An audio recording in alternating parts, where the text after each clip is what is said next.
Good morning. Today I'll tell you how to create Google Meet. Now, in the time of this pandemic and lockdown, we do need to meet and interact with our students or with our fellow colleagues. So, we do have to create a Google Meet. So, let's see how to create a Google Meet. Now various steps to conduct Google Meet are as follows. सबसे पहले अपने login ID में जाना है. You have to log in through your email ID. Now this is the page will open, that is your email ID. Now you will see a square shaped structure with dots appear on the upper side.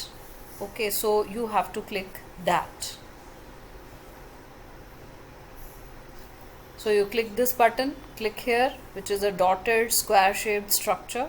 So when you click here, this portion will appear. So this whole portion will appear, which contains all your documents, sheets, calendar, chats, meet, etc. So you go to calendar first. Okay, you have to choose calendar.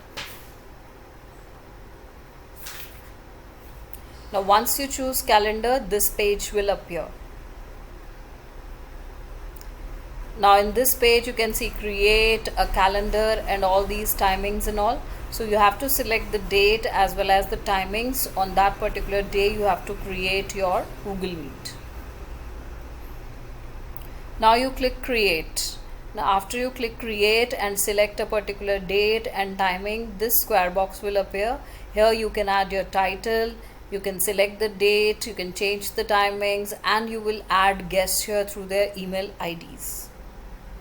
You can add location, description, or anything in all these columns, whatever you want to.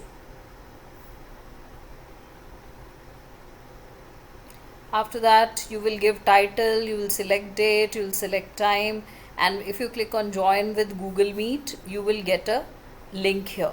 Okay, you will get a link here.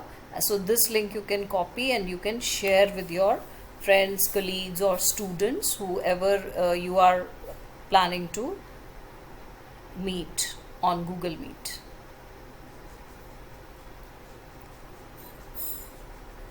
So when you click join Google Meet, you will get the code which you can share. So this will appear somewhat like this. If you click on join the Google Meet, you will get this link and it will appear like this. What are your meetings that you have planned for a particular month? So you can keep adding guests. You can add almost 100 guests, and whom you will share the link with, they can also through that link join your meeting at that particular time if you already inform them. So you can click save and your meeting will be scheduled. So it will appear like this. To conduct meet, you simply have to log in and the ID of the Google Meet where you are registered. You can use that link and you can start with your meeting. So this is how you can create a Google Meet and you can start interacting with your students, colleagues, friends. In this time of pandemic, it is really required. Thank you for today.